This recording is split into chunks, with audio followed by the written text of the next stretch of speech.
Yep.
You are a bundle of energy. Every muscle in your body is twitching with excitement. There is something you're after. Unless you get out and start charging it down, you feel as though you might explode from all the excess power coursing through your veins. You are Niagara Falls of energy. With the power in your body, you could easily light up the city of Los Angeles. You're an atom bomb waiting to be dropped. All you have to decide is what to drop it on. Don't waste your energy on trifling matters. Don't let anybody or anything drain your juice. Make sure you are going after something worth your time. Think big. Rhinoceroses don't charge at jackrabbits. Atom bombs are not used for the 4th of July. And the Niagara Falls is not used for taking a shower. Go after a rhinoceros-sized goal, one equal to your potential. Don't underestimate yourself. Remember what Dr. Robert Schuller tells us. It is better to attempt something great and fail than to attempt nothing and succeed. You are a powerful rhinoceros. Go for the biggest. Welcome, everybody. Welcome to the Ugly Houses Big Checks show. I am your host, Brent Daniels, Mr. TTP, Mr. Talk to People, and I am excited as always. We are breaking down an incredible cold call. We're going to go through every single part of it. We're going to break it down on the 7 parts of the perfect call. This is something that you have to implement on every single call. Now, listen. I know that this is being proactive. The call that we're going to be breaking down is very proactive. It's outbound, right? This isn't inbound calls, but this works either way. This works on referrals. This works on if people are calling you from marketing, and it certainly works if you're going out there and you're charging like a rhinoceros, being super proactive and just taking action. All right, so as we go through this call, I really want you to look at these 7 steps and really in your mind, start charting. Is it number 1, 2, 3, all the way through 7? When you hear it, recognize it, because when you can recognize it, then you can learn from it. When you can learn from it, then you can implement it, right? And we go through these 7 parts of the perfect call, right? With the main 4 parts are the pillars of pre-qualifying every single seller every single time. This allows you to be efficient with your time and understand, are these people that are going to do business with you, or is it people that are not going to do business with you? So it is, of course, condition, timeline, motivation, price, right? That's the scaffolding, that's the skeleton of the conversation. That's what you're trying to find out so that you can understand if you can serve this person and how you can serve this person that wants to sell their property, or even if they do want to sell their property, if you're being outbound. Obviously, when it's coming into you, they've made the decision that they're going to sell that property. But when we're being proactive, when we want to keep our budget low and trade our time for money in the beginning, we really got to understand the condition, timeline, motivation, price, and we got the 3 skills that get intermingled with all of that skeleton. This is the muscles, right? This is the real skills, the muscle memory that you have to create so that you can communicate effectively. And that the first one is active listening, right? Making sure, sure, yeah. Now, when you hear David on this call, watch how he does his active listening. It's fantastic, all right? The other one is confirming and approving. Now, there's going to be a moment in this call that really throws a lot of turbulence and actually ends the call. It's a great call, and then boom, turbulence hits. And number 6 here is where he really he could have pulled this pulled this back and done something different here. And I'm going to break that down and show you exactly what he could have done. And then 7 is obviously answer a question. When somebody asks you a question, they're trying to control the conversation. Answer the question, but then ask a question back. Right? Don't just answer a question with a question. Now, the incredible thing about this rhinoceros that we're about to listen to, this incredible wholesaler, this incredible just young professional, 22 years old, all right? He lives in Abuja, Nigeria. All right, all the way across the world he lives. And he's making calls all the way to Houston, Texas. And by the way, guys, he's already closed 4 deals that I know of, maybe more. I know this because we've helped him dispo some of these deals. But it's absolutely incredible. This should inspire you. This should give you so much energy to go out and take action today, because he's living all the way across the world, and he's taking action and doing deals here in Houston. It's an incredible inspiration. I am so happy for him, and I am honored that I get to coach him and be around him and help him sell his deals. But let's break down this deal and see if you can really filter out all 7 of the steps of a perfect call. Let's get into this. Hello. Yeah. Yeah, hi, this is David. I was looking for Mr. Anderson. This is. Hi, Mr. Anderson. My name is David, and I'm calling about a property on East Hampton Drive. Couple things off the bat. I like going and asking their name instead of, hi, I'm David, and then asking for Mr. Anderson. It's a little formal for me. I like to sound more like a neighbor. I like to go by their first name. Now, some people just, he might have been testing this, and in Houston, maybe it's more formal that you address somebody by Mr., and maybe he understands. Maybe this is on a list of people that have owned these properties for a while, and typically they're older, so maybe he's going with a more formal so that he kind of disarms them right off the bat and gives them respect on his name. And so maybe he goes with that. So it doesn't really matter. I like going first because it kind of sounds like we've already talked, and it allows you to get further in the conversation. Because remember this, your vocal first impression, that first 5 seconds that you have, gets you the next 30 seconds of the call. All right? In Houston. Yeah. Yes, so we actually looking to buy properties, and I wanted to find out if you was looking to sell. Not really. See, that's a tricky one, right? But if you ask them if they want to sell, it's a different question than asking, would you consider an offer? All right. Now, it's a little bit, it's a stronger question, and it's going to get you the lowest hanging fruit, which is fine. So you can play around with it. But I like asking if you would consider an offer on your property there. It kind of opens up the conversation a little bit more because they're like, well, yeah, maybe. How much you offering? Right off the bat. That's right. Now, remember, when you ask somebody if they want to sell or if they would consider an offer on their property, you only get 6 responses. Guys, you can download the script and all 6 responses and how to respond them at ttpinsider.com. Make sure you get in there. A ton of incredible resources and tools and training in TTP Insider. But the 6 responses are yes, no, maybe I'm going to sell in the future. How much will you give me? Which we just got. We got the 4th response. Who are you and how'd you get my number? That's the 6 responses. You get some version of that every single time. All right. So make sure that you understand how to respond to those responses, and you're not going to feel like you're on your back foot all the time. All right. Let's keep going. Reason for this call because I can't make you an offer without knowing what's going on inside the property, and that's why I was calling so we could actually discuss.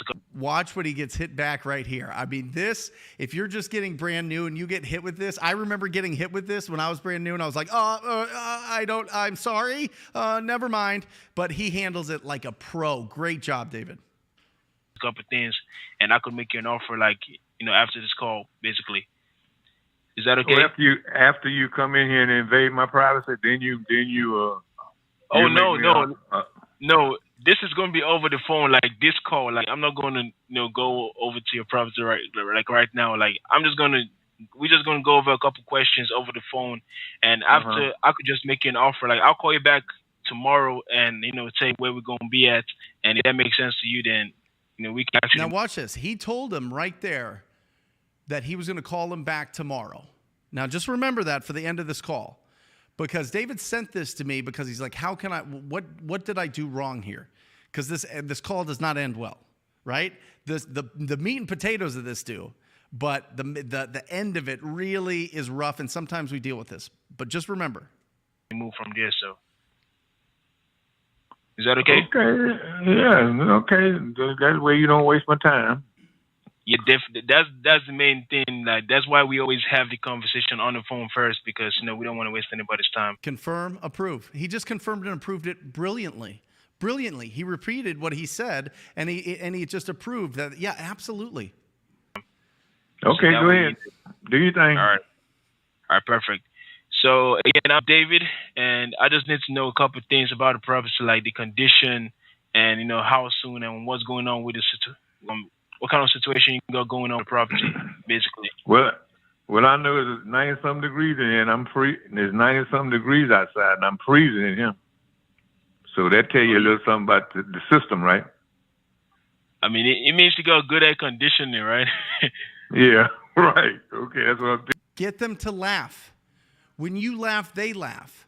When you stand up, you have more energy. When you smile on the phone, they can feel you. Your tone of voice is your body language. Go Google anything about communication. You're going to understand body language is a huge part of it. But when you're on the phone, your body language is your tone and your pacing.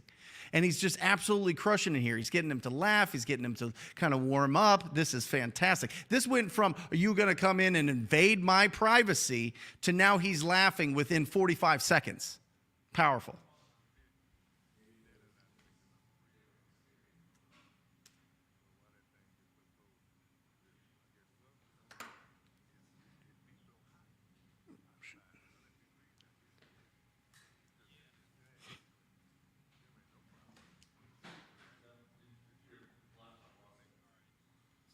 We lost it? What happened? Oh, sorry, guys. For some reason, the laptop just decided it didn't want to do this anymore. Go back just a bit. Go ahead. Super low. Is it super low with everybody? Oh, there we are.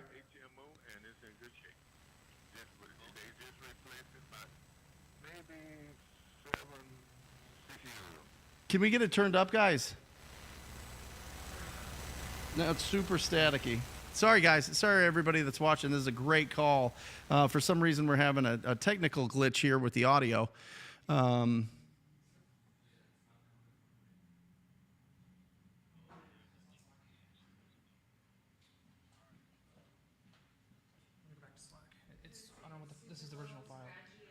Super low and scratchy.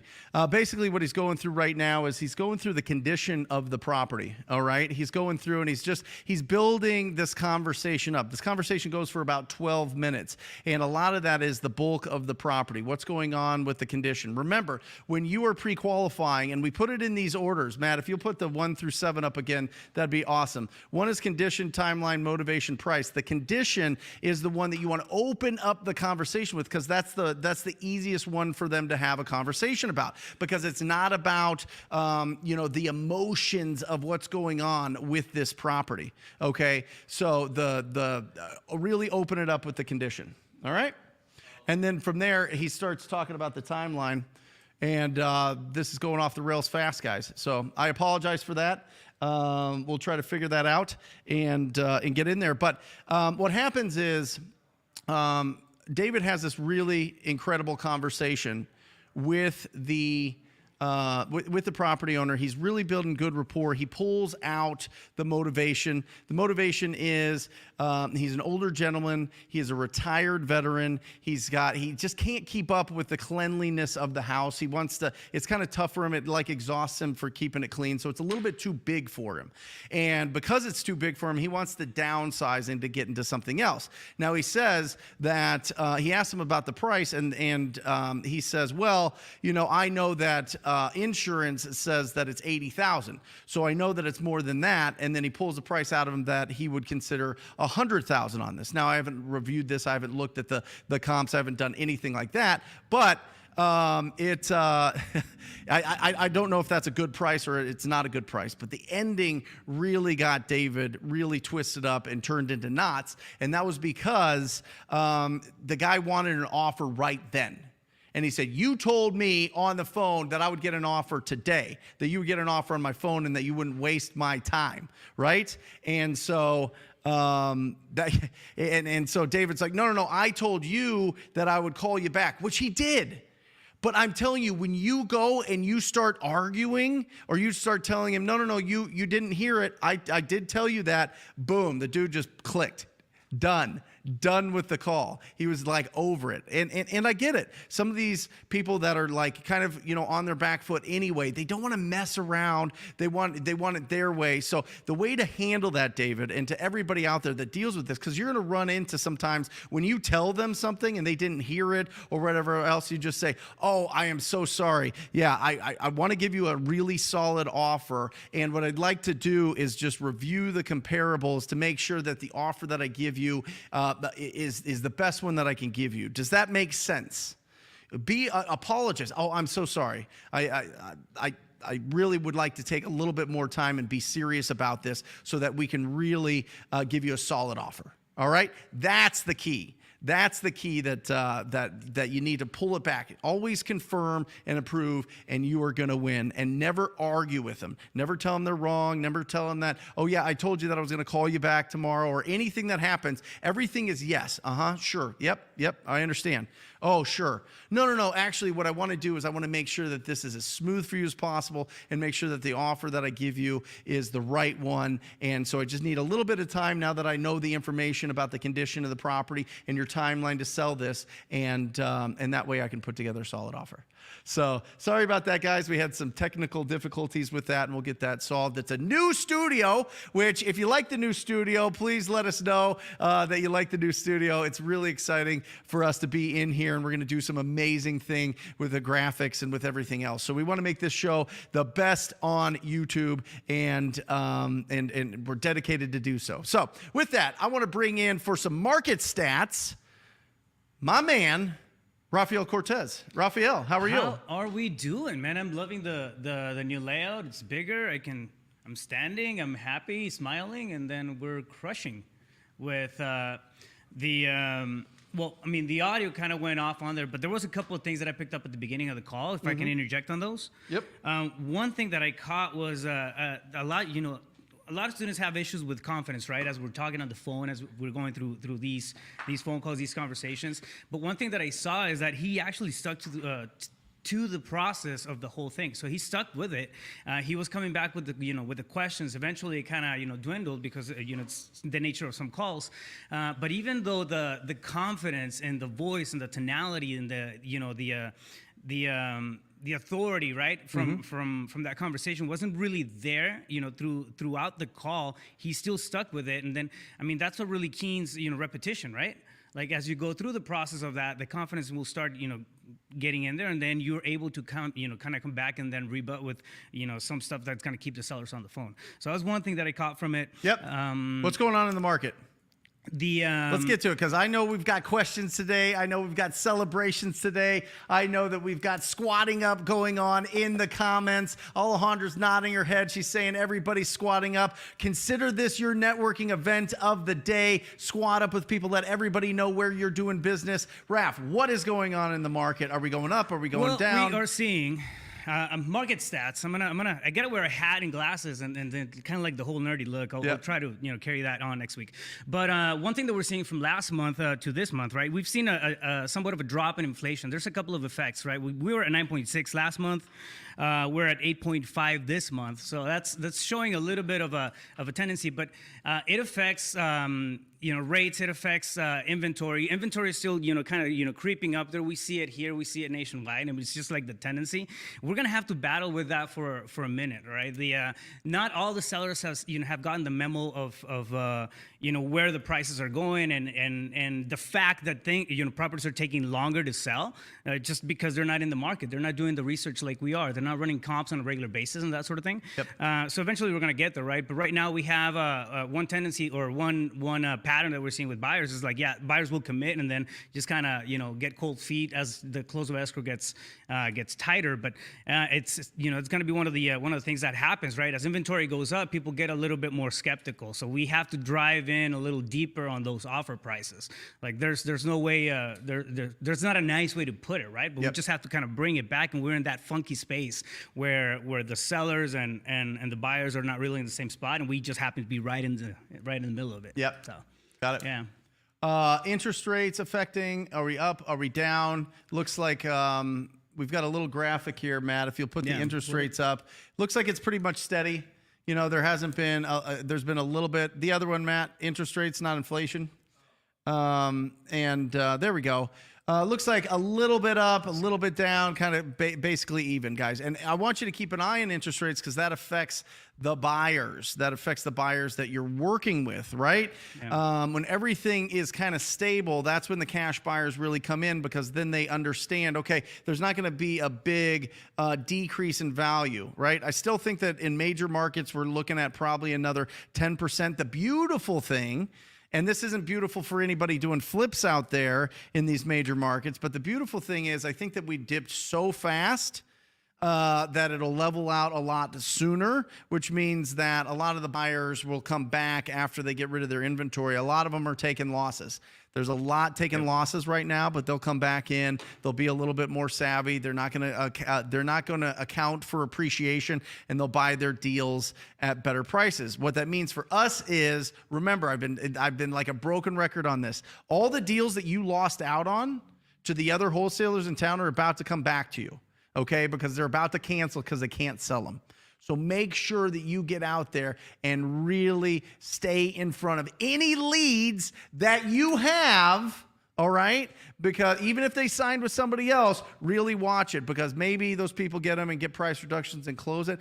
But more than likely, about 50, 60% are going to drop out, and that's when you swoop them up. Now, it's on to you to build the skills of telling the property owners the truth. We are truth tellers. We are truth seekers. You know what a seller really needs in this market? They need somebody they can trust, and they need somebody that's confident. You know what erodes confidence? Lying to them and avoiding questions, right? So always tell the truth. Well, I'm brand new at this. What do I tell them? I just started this. I'm excited about it, but I just started this business. I know I could do a great job for you. I ran all the numbers. This is the offer that I can I can offer you, right? Tell them the truth. Are people going to want to work with bigger companies? Sure. You weren't going to get that deal anyway. But the more that you tell the truth, the more confident that you can be. All right? And so what I'm telling you all right now is don't go lock up deals at the same prices that you used to. All right? You got to get them at least 10% lower than you were before. Would you agree? 100%. We're seeing that with acquisitions, right? Like the numbers from 2 months ago, even a month and a half ago, are not working. So if you made an offer, they said no, and now they're coming back at you and saying, hey, listen, that offer that you made me, I'll go with it. Like the numbers got to drop. You can't be at the same spot just because how fast the market is moving. Yeah. Yep. Awesome. Let's crack this thing open. Guys, we're here for celebrations of any progress that you're making. We're here to answer any questions that you're going through. And we're here to squad up on this show. So let's really crack this thing open. I think we've warmed up enough over the last 26 minutes to get it going. Dejan H. went under contract with seller last week. Buyer signed the assignment this morning. First $12,000 deal. Come on. Here we go. Boom. Yes. Listen, guys, we don't have the bell dropping down yet. We'll figure it out. Trust me. But congratulations. That is awesome. $12,000 deal. The beautiful thing. I love when people come on here and tell me that they did their first deal, because when you go from faith to fact, you cross that bridge from faith that you can do this. Because that's what you run off of, right? You run off of that. That's that rhino inside you, charging and charging and charging. And when you get that goal and you charge it down and it's done, you know you can do it again and again and again and again. Keep building your skills. Do a lot of deals, and then grow a business that you can pull yourself out of at some point and get real passive income. Real passive income. Remember, to get $1 million of passive income after taxes, you have to own $27 million of real estate, free and clear. Free and clear. I'm not saying 27 million and you put 20% down or 30% down or 10% down or whatever it is. 27 million, free and clear. You could do that by building a business. I'm telling you, you could do it a lot faster, and you're going to have a lot more control. So get it going. Congratulations. That is awesome. Brent, thank you for the recommendations of The Secrets of the Millionaire Mind. A true gem. I loved it. Yeah. D, I'm telling you, it is a fantastic book. It really helps you understand what is your financial thermostat. We all have to know that. We're all affected by the way that we were brought up. We're all affected by the way that people talked about money as we were growing up. We're all affected about, holy cow, $1,000 is so much money. $2,000 is so much money. $5,000 is so much money. And I love that you bring this up, because you need to set a really ridiculous high goal, right? Right here, Rhinoceros Success. That's what I started this show off of. A great little book. It's fantastic. But the more that I think about it, and this was really brought to my attention by Tom Kroll, the original Rhino at Wholesaling Inc. And I remember him talking about it, about how you just stop overthinking. Just take the action. It reminds me, and there's a great quote in this: don't let learning lead to knowledge. Let learning lead to action. That's a Jim Rohn quote. Don't let learning lead to knowledge. Let learning lead to action. There's a big difference there, guys. Like, embody this big snorting 6,000-pound rhinoceros here and go out there and take action. And that's what we need to do in this business. That's how we solve problems. That's how we go from not doing anything to doing so much in our communities that we get paid ridiculous amounts for it. And I want that for everybody. And all these people that are doing their first deals, you did it. You did it. Absolutely incredible. Keep it going. Just stay focused. Jerry, look at that TTP hat. Yes, closed my first wholesale deal, 5K assignment, helped another member of our RIA lock up 2. Both have now closed, one at $27,500, the other at $4,000. Thank you for everything you do. Thank yourself, Jerry. You did all the hard work, brother. You went out there and took all the action. You are the hero of this. You are incredible. I love that you're repping that TTP hat. You look incredible in it. Here we go. Oh, we're doing the tally and the bell rings? Come on, guys. Let's see how many. Let's see if we can break some records here. Oh, I love that. See this thing? Guys, this is an LED wall. This is not like just a projection thing, right? This is the real deal. This is going to be a lot of fun. So congratulations, Jerry. You're absolutely incredible. S-Pool. Tuning in for my W-2, first-time Astro student on your channel. Looking forward to learning from you. Absolutely incredible. Listen, S-Pool, the beautiful thing about Astro is you're building a referral network. All right? If we look at this thing, and I want to break this down for you real quick. Is this connected, guys? Yeah. Is this connected? Sorry. I got to get used to being right here on the microphone. I had the lapel thing too as well, but let me add this, okay? The beautiful thing is this, right? If you talk to 300 people equals 1 deal. And that's for referrals. That's what we're talking about with Astro flipping, right? You're talking to real estate agents, you're talking to other investors, you're talking to other wholesalers. Typically, and Jamil will tell you, 300 people to get 1 deal, all right? But the beautiful thing is, if you get 30 people that totally trust you, right? So you talk to 9,000 people, right? You multiply these together, and you get 9,000 people, right? And you find 30 that will give you 4 deals a year, guess what? You're now Keegley. You're now doing 100 deals. You're doing 120 deals a year. 120 deals a year, right? And do I have a calculator on here? I think I did. There we go. So yeah, I got it. I got 120 deals times on average 15,000. Pay for the app, Brent. Equals $1.8 million. Can you put that up, Matt? I like it big. I want it to be big. I want it to be right punching them in the face off of their phones. 1.8 million right there. 120 deals at $15,000, right? Let's say no. You know what? That's not entirely fair, because with getting referrals, typically it's an $8,000 to $10,000. So let's look at it again at $8,000, and that's $960,000. $960,000. Guess what your marketing budget for that is? Your cell phone bill. You get 30 people, 30 agents that refer you. By the way, you can get somebody that refers you, $500,000 a year in business. It's absolutely incredible. Remember, as you're building your business, I'm going to go right in here one more time, and you are looking, how do I get leads? You can buy them, right? That's marketing. You can get referrals. That's what we're talking about with Astro. Or you can be proactive and earn them by picking up the phone and talking to people, right? I mean, that's the 3 ways. How do you want to build your business? Seriously, how do you want to build your business? And in the beginning, pick one. Beautiful thing that S-Pool has is you gotta call a lot of people. You got to get rejected 299 times. Literally 299 people will not do business with you, but 1 will. And you're telling me over 2-3 years, you can't get 30, a stable of 30 people that know, like, trust you, love working with you? Woo! And then you're making almost $1 million a year with extremely low overhead? I mean, come on. Absolutely incredible.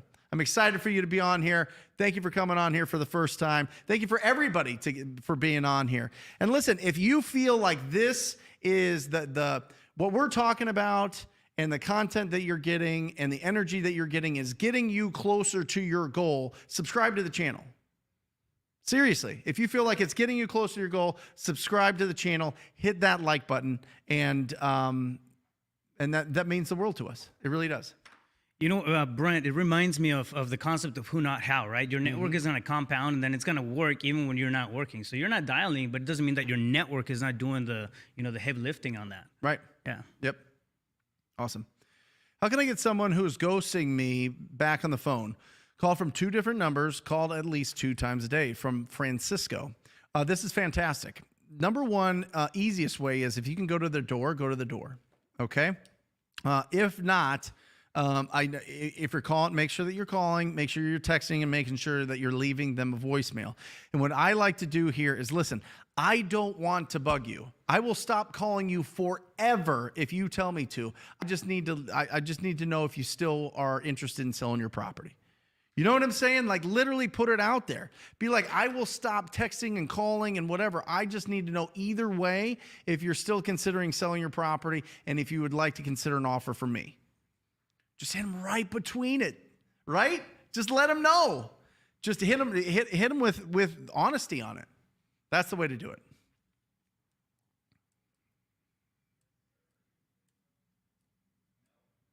Contract season worldwide. I love that name. How do you deal with sellers that get cold feet and ghost you after an appointment to see a property? Yeah, same question, same answer. Yep.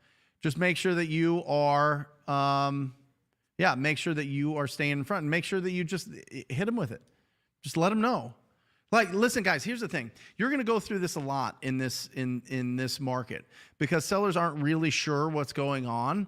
And so they're kind of all over the place. They're like, do I sell the property? Do I not sell the property? They say the sky's falling. They say the economy's going bad. They say that there's a recession. I think it's a right time to get the most amount for this.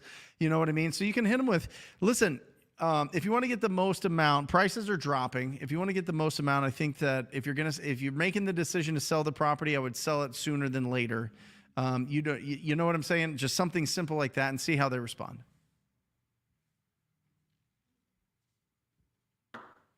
Freddie, how would you respond to selling agent that said he's advised seller to stay away from wholesalers because they're a waste of time by not closing after locking up properties? Yeah. That's the reputation of our industry, because people lock up everything and they don't close. So, one, you've got a couple options. Do a double close, a double escrow. We've got a lot of training on that on this channel, the double close, double escrow. And so you don't assign it. You can just lock it up and close it. Now, it costs more. You're going to have to pay the closing costs on your contract with the seller. You're going to have to pay for those, which you can figure in, what do you think, Raph? 3% maybe? Yeah, I think 2%. Yeah, about 2.5. It depends to 3. on the price of the property, but probably, you just figure on something under 200,000, you're going to be spending 3,000 to 4,000. Things over 200,000, maybe 4,000 to 5,000. Well, I mean, you got to make sure that the spread is there, right? And a lot of times it's really about, again, we're in the people business. We're dealing with homes and contracts and assignments and stuff like that. But at the end of the day, we are in the people business. Love it. It's got to be a matter of comfort. It's really got to be a matter of creating that relationship, not just from that one phone call, but actually, if you deem it appropriate, right, you go the extra mile and you sit down with that person, take him out for lunch, and then have a one-to-one talk.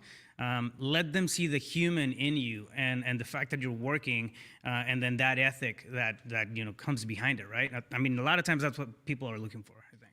Yeah, and also, Freddie, I would be careful of this agent, and I would be careful of their deal. It might look good, the numbers, but if it has fallen out of escrow with wholesalers before, you need to get it significantly lower. I am telling you guys this right now. There has been a trend with people in the TTP coaching program and people that have DM'd me and people on the show, and just overall that people are putting in offers on properties that are on the MLS and they're just going like 10% under. It's not going to cut it. If it's been on the market for over 30 days, especially if it's been on the market over 60 days, 1,000% if it's been on the market over 90 days, you need to be at like 50% of the list price. 50. I don't care what the ARV is. Every investor has seen that deal and has passed on that deal and has probably offered on that deal. So you need to be significantly lower to be able to then build your spread in and sell that deal. I'm serious, 50% minimum. Some of these ones that are totally trashed, 30%. I would say 50% for ones that need like, 30 to 50,000 in rehab. The ones that are totally destroyed, you got to be at 30%. Yeah. They'll have to take it. They missed it. They missed the market where you can sell junk. It's over. It's just over. Until interest rates go back into the 2s and 3s, which could, who knows how long that'll take, because they still gotta fight inflation. Oh yeah, absolutely. They still gotta fight inflation.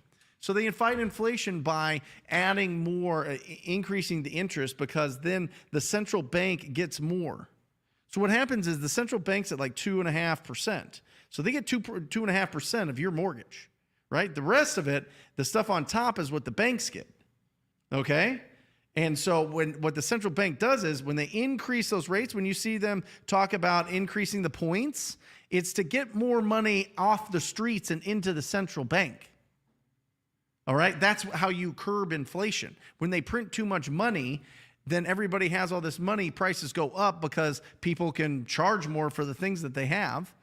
And then the interest rates suck that money back to the central bank, which means there's less money on the streets, which lower the prices on gas and commodities and all these other things. And guys, I'm not like this financial like whole guru or anything like that. But I mean, it's just, you go and buy a sandwich. It's like $15. It was like $8 a second ago, Yeah. So that helps. Brent, what to do when not cold calling? Well, Marcos, it goes back to this. So, Matt, if you'll go back to my iPad, please. You can buy leads. You can have people call you, inbound marketing. So you buy these leads, right? And that happens by doing advertising and marketing. So you get people to call you. Number 2 is you can start building your referral database. Now, remember, marketing works, guys. It just costs a lot. And you're always at the mercy of inbound calls. Now, I don't know if you're like me, but when I was doing direct mail, when I was sending out a bunch of postcards, whenever that phone rang, and I set up my ringtone for a specific tone, because I had a buddy, Raph, you know him, but that had set up a ringtone, like a cash register, cha-ching, cha-ching, cha-ching, every time that somebody called off of his marketing. Yeah. The problem was he was having nightmares, because he kept thinking that his phone was ringing, going cha-ching, cha-ching, and he was so worried that he was going to miss the calls and miss out on like $15,000 or $20,000 opportunity that it was totally crushing him. He was totally like super anxious and twitchy all the time because of the marketing, and it's the truth. Like, if you're at the gym, you got to answer it. If you're on a date with your wife or husband or whoever, your partner, and you're having a nice time, you got to answer it. It's 7 a.m. on a Sunday, you got to answer, right? Like, you miss those calls, you miss that deal, because they're just going to call the next postcard, the next marketing. So marketing works for sure, and they're the hottest leads, without a doubt. You have to talk to less people to get more deals, but it costs you a lot of money to get people to call you, and you have to be available all the time. I don't want my attention constantly like a orbiting satellite in my brain, always worried and always wondering when a call is going to be coming in all the time. That's obnoxious. That would drive me crazy. So if you have systems set up where you have somebody on your staff answer them every single time, it's tough. It is tough to just do the marketing. Referrals, we talked about that. Go and talk to real estate agents, talk to other investors and wholesalers, and see if they got deals that they need help selling or need offers on, and then you can cold call. Well, you can be proactive 2 ways. You can cold call or you can door knock. But door knocking's seasonal. You're not door knocking in the Northeast after October. You're not door knocking here in Phoenix after June. Yeah, it gets crazy. One thing that I would throw out there, First off, ask yourself if not cold calling, right? The conversations are going to happen regardless. So if having those conversations kind of shine you away from that kind of stuff, just understand that it doesn't matter. Whenever you get a lead, you're going to have that conversation with them, and you might as well be prepared, right? That's one thing that that's working well for us right now. It's SMS texting. So lead generation, as far as texting, it's still working well for us. We're using launch control for that, and then it's 96% deliverability, 20% response rates, and we're converting about 0.5% of whatever we hit on a daily basis. Awesome. So you have that consistency build up too. There you go, Marcos. Get him. De Niro, how do you answer when a seller asks you, where am I going to live if I sell my house? That is one of the best responses that you get, because then you know that they haven't made plans. What is a lead? A lead is somebody that has made the decision they're going to sell their property. That's a lead.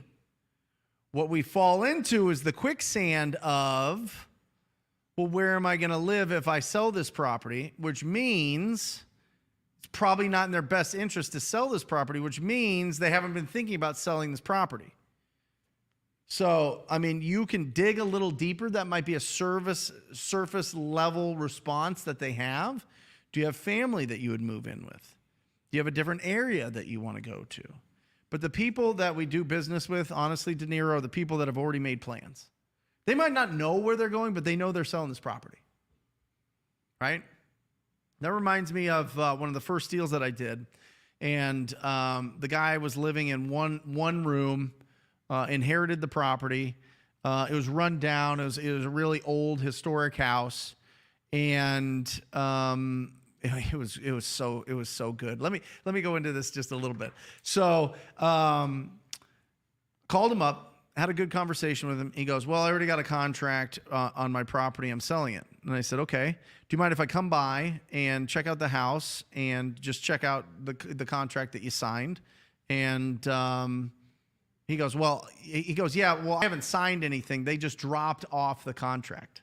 They just dropped it off, like left it on his doorstep.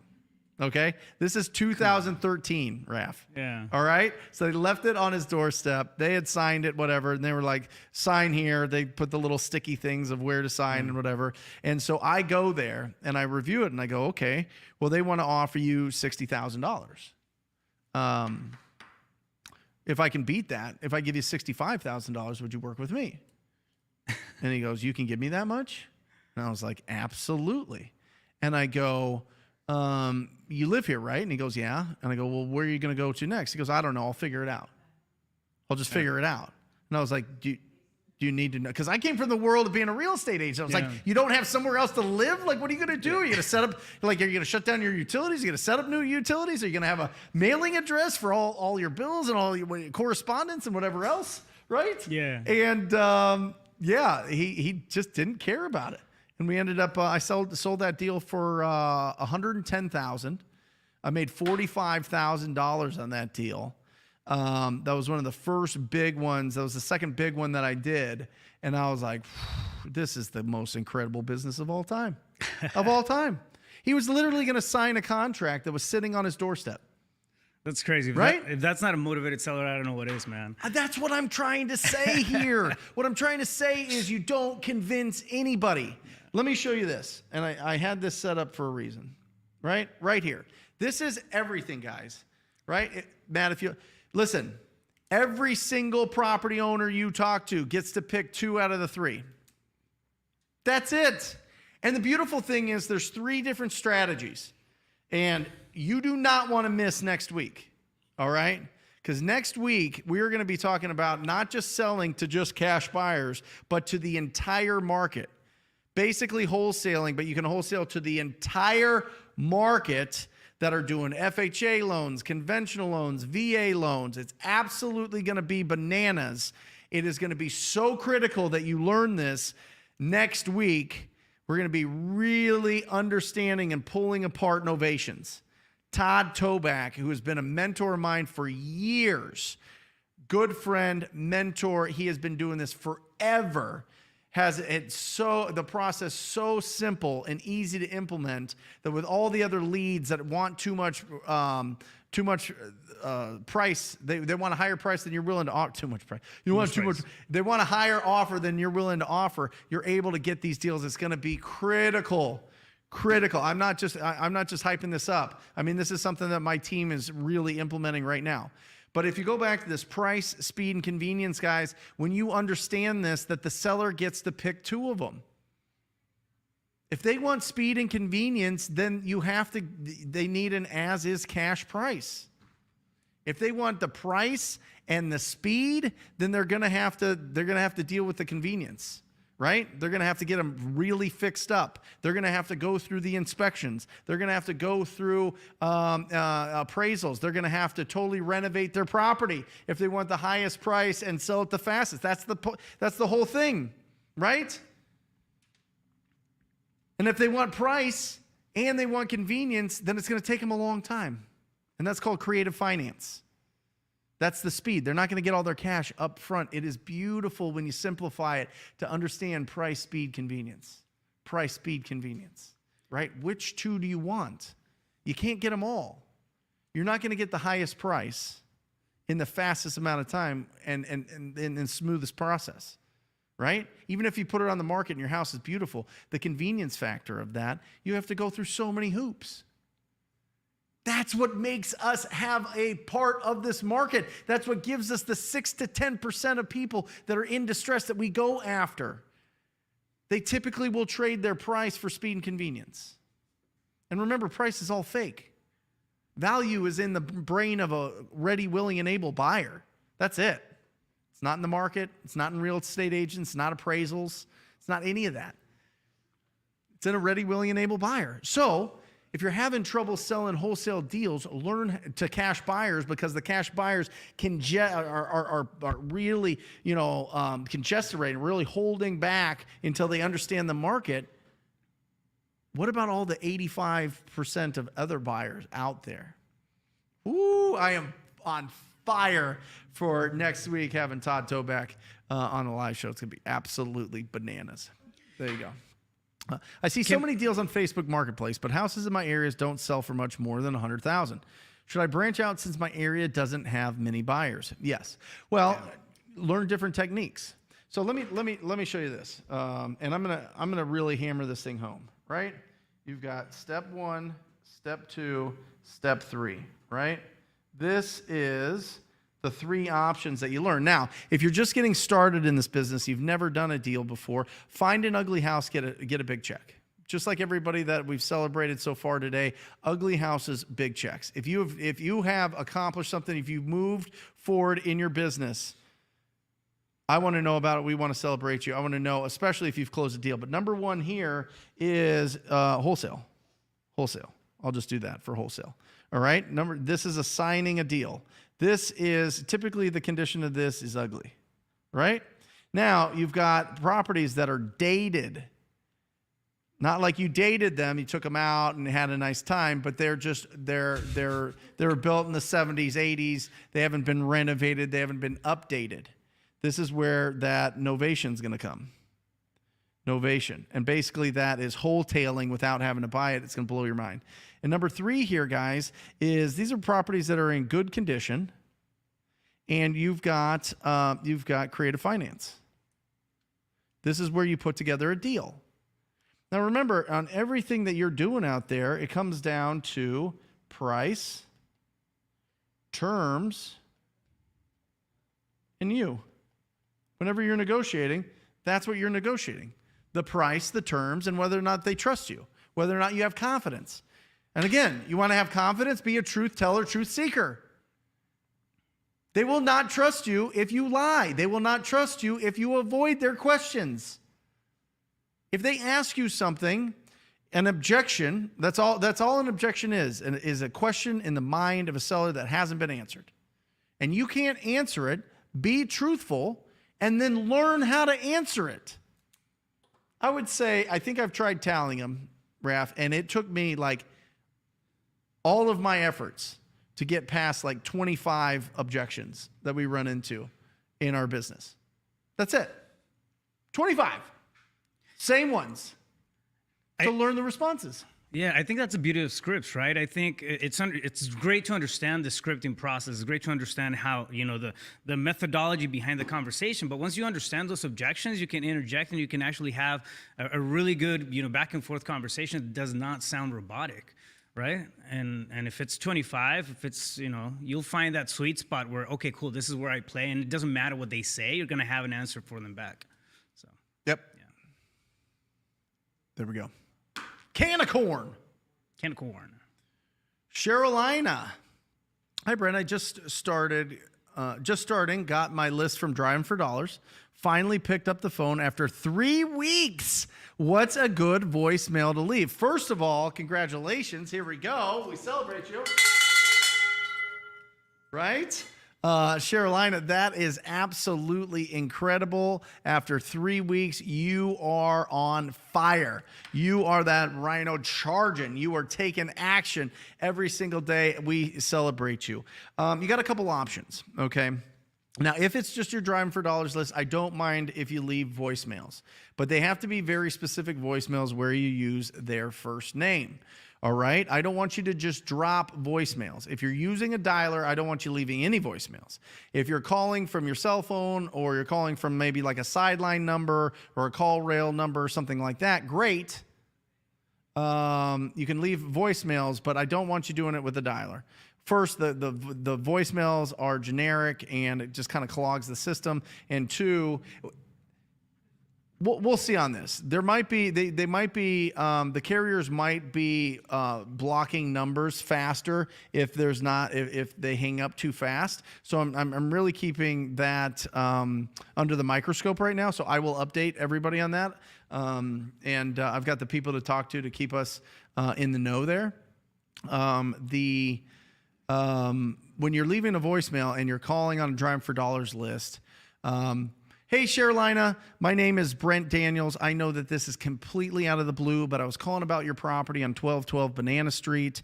I wanted to see, we're interested in buying a property in the area, and I wanted to talk to you and see if you would consider an offer on that property. Now, I completely understand if you have no interest in selling right now, but if you could give me a call or a text back, either way, that way I don't keep bugging you. My number is 480 blah blah blah blah blah blah blah blah 480 blah blah blah blah blah blah blah blah blah blah. And then that's it. And then just get off. Right? You don't have, the more polished you sound, the less callbacks you get actually. Oh yeah. For real. That's why I'm kind of like leaving it you know what I mean? The more if you're like, yes, hello, Mrs. Suarez.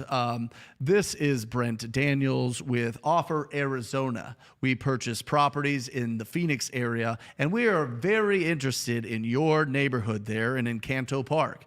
Yes, we buy properties in that area, and we would be delighted to offer you a cash offer on your property at 1212 Banana Street. If you are interested in getting the highest price for your property, completely as is, please give me a call back at 866-572-3752. You know what I mean? Like, you do that type of stuff, nobody's going to call you back. Click.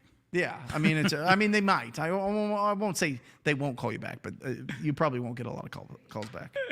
That was really good. That was really good. Listen, that's ad lib. Yeah. You know what I'm saying? That's improv. But for real, that just be awkward with it. Hey, I live in the neighborhood. I live in the area. I'm looking to buy a property in the neighborhood. If you could call me back, I totally understand. If you don't, just let me know with a text or a call. And that way you can get them, if they text you and they call you, then you're not wasting your time. And you're like, the problem is what you do is you get a whole list of hundreds, if not thousands, of Driving for Dollars, and you're like, ooh, this is my money, this is my bank account, the vault of great deals is right here. This is gonna feed and get my bank account super heavy. And then you keep calling them, and then you're just wasting time spinning your wheels with people that'll never do business with you.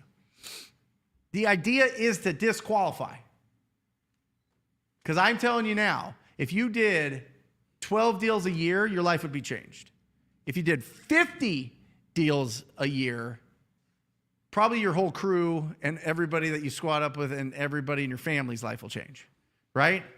So, but it starts with one. I think we really got to get back to that, Raf. I think we really got to get back to just not like, I love celebrating the big deals, and I want to break down a deal later that we did on a sub 2 deal. But just starting out, getting your first one, that's the first one.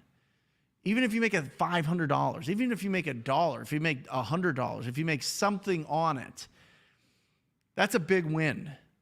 And we really need to celebrate all of those things. It's not just, oh, I need $1 million business in the next year. You can get there, but it starts with getting your first deals, getting it in, taking the action. Proof of concept, man. I mean, that really builds up the faith real quick. Yep. It does. JVC, my man. JVC Castro. Javier, got one closing this Friday, 17K, just one flip, 30K profit, TTP. By the way, guys, if you're not squatting up at JVC, he is an absolute superstar rhinoceros in this business. 47,000 this month. And he'll probably do that, I don't know, every other month, and plus some other deals in the mix there. You need to be around him. Because, I mean, he started, what, a couple years ago, JVC? I mean, you're absolutely incredible. Here you go.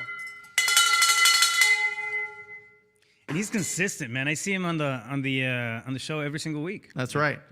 Now, we're going to take a quick break, Alejandra, and we are going to do a which one would you rather?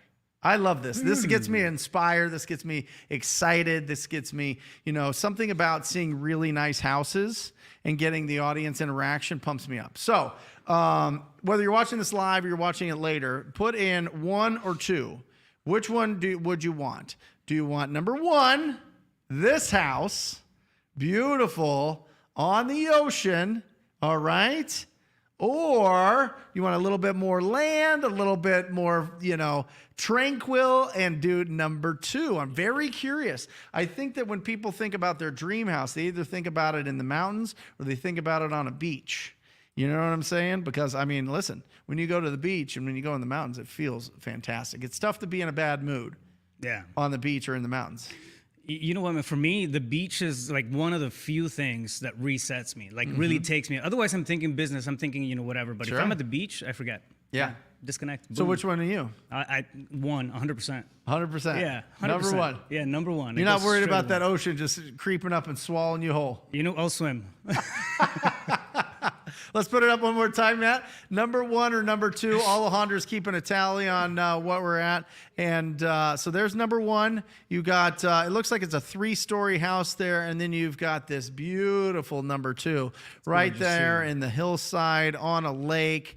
Holy cow, that is absolutely incredible. So what is it? Would you want number 1 or number 2? Put it in the comments section. Also, guys, if as watching this, getting the answers to this, getting the information, if you feel like this is going to lead you to take more action, get you closer to your goal, subscribe to the channel. For real.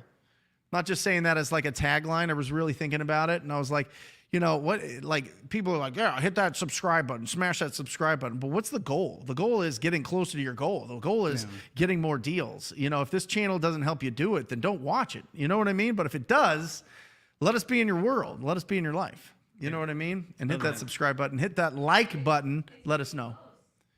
Pretty close. Oh, wow.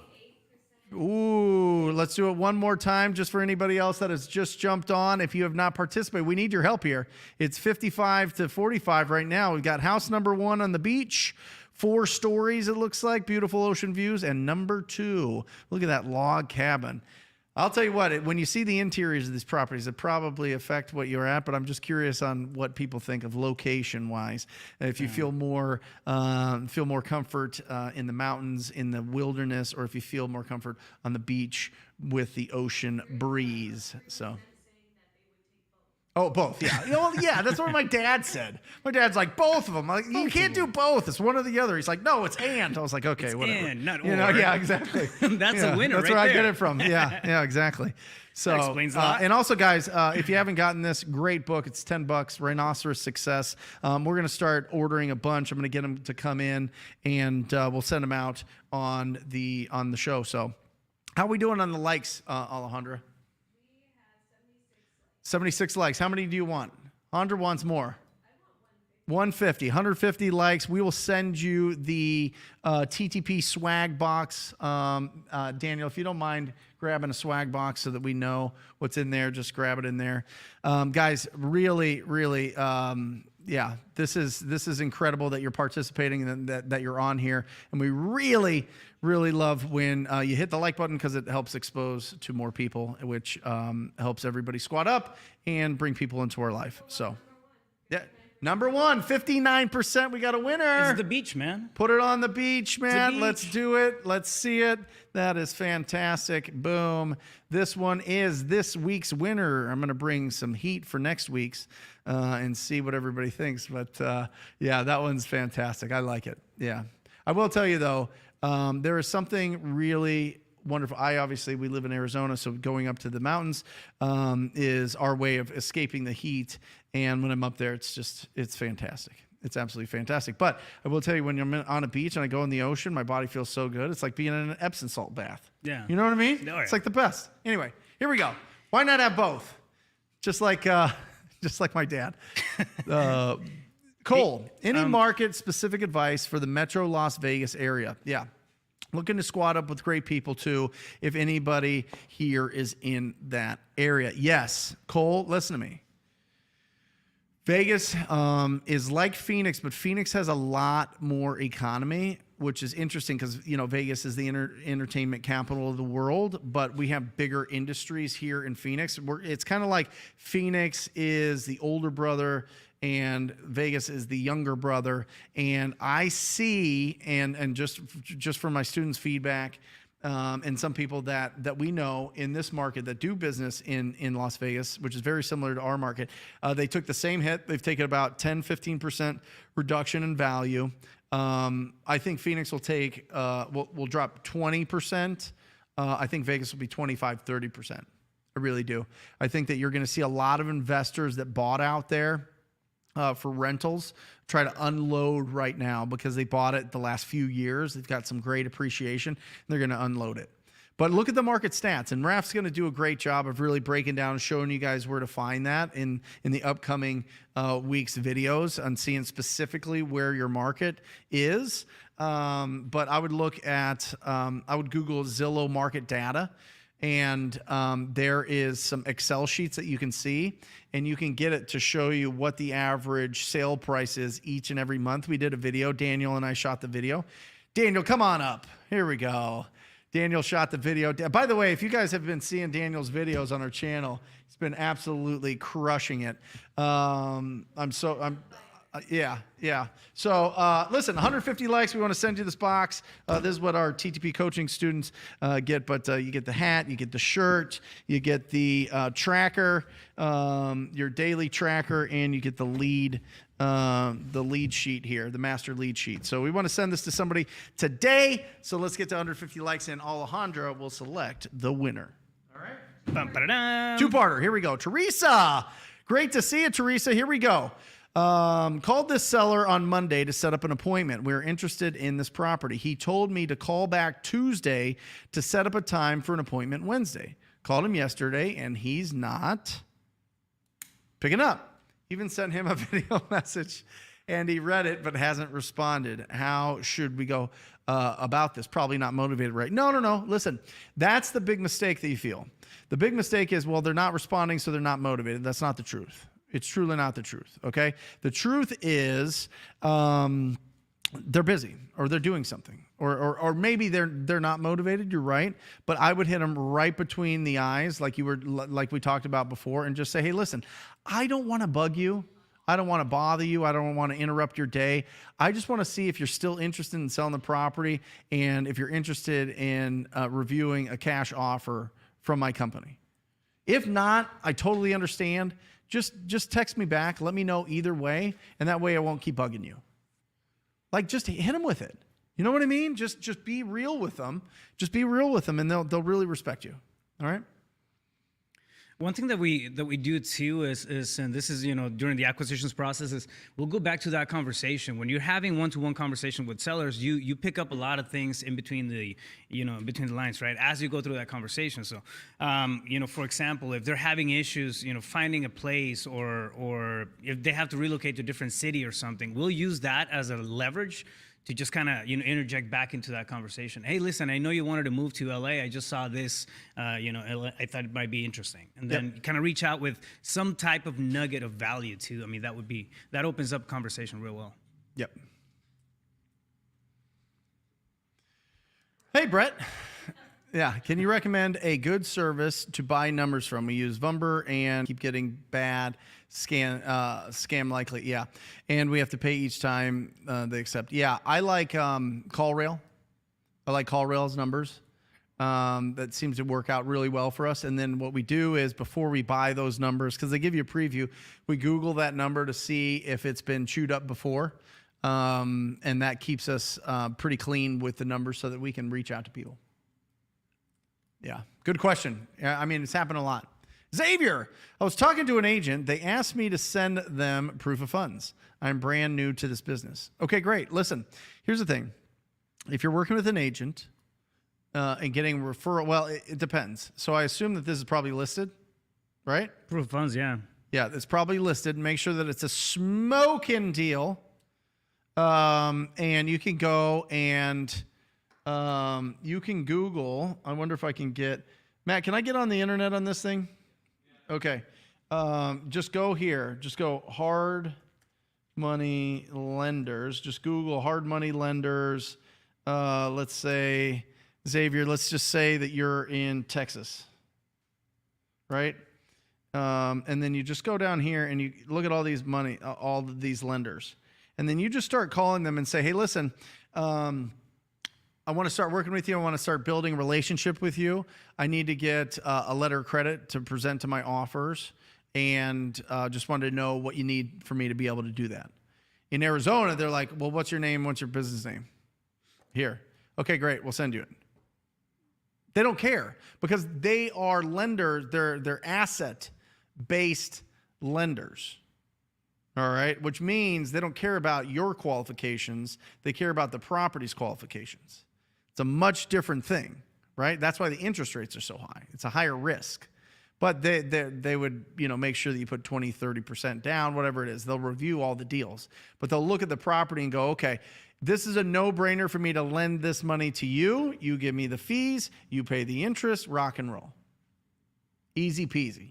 So that's a great way to get it local because a lot of the agents will reach out to those. Now, if you just want to do it in the next, 2 minutes, you can Google right here. Hold on, I'll do it. I'll give you an example. Kogo Capital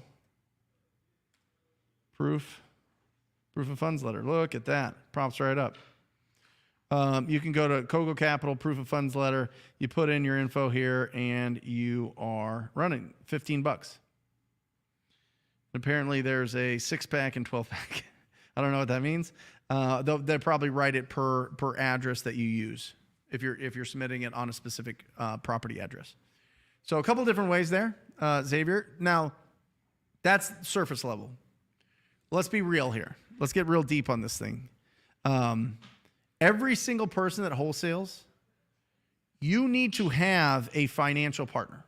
You need to have somebody that you talk to, squat up with people here, squat up with people at local real estate investing associations, RIAs, right? And you need to have a conversation with the big guys, the big rhinos in there.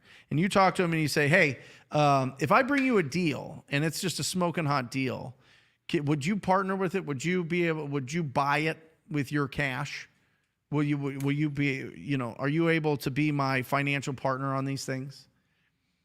And they'll say, well, what are the terms? Whatever you say, whatever it is you want, doesn't matter. I'm learning this. I'm doing this. I just want to know when I tell a seller that I'm a buyer, I'm a buyer. Because I'm telling you guys, that is where you build your confidence. If you're going in there and you got $12 in your account and you're telling people that you're a cash buyer, They're going to feel that you're 79% convinced that you're a cash buyer or 19% convinced you're a cash buyer. But you have somebody, and this could be an uncle, this could be a friend, this could be somebody that owns a business, this can be somebody in the industry. Guys, this is not tough to do. Now, whether or not they do a specific deal with you is up to the specifics. But if you know that you've got that backing, at least for the down payment, because remember, you only need to have 20, 30%. The hard money lenders have the rest. So you go, would you be my down payment partner on this thing? So you just have to raise that 20, 30% in and let them know. Not like you actually have to close the deal. You can close the deal. But just knowing that you can close the deal makes you not a liar. And we're truth tellers, truth seekers. And people will feel that. People will trust you more, and you're going to have a lot more confidence. All right? There you go. E, period. In judicial states, is the list pendants same as the notice of default? From your prior video you and Pace did, where does list pendants fit in the 3 stages? Well, list pendants basically means just there's a pending litigation. So list pendants can mean a lot of different things. Do you know in the judicial states if that's notice of trustee? No, I'm not sure about that. Notice of default? Yeah. I mean, I think that's a pretty easy Google search there. E, I'm not going to tell you anything that I don't know. We're a trustee state here in Arizona. I think it does, but just Google it. Easy stuff there. And then in the 3 stages is basically what is the timeline? Because typically that middle part is when they kind of get wiggly on you and kind of ghost you. So we talk about getting, the likelihood of getting it in the 1st and the 3rd stages. And the 3rd stage is right before it forecloses. So the most important thing that you want to know, E, period, is how soon until how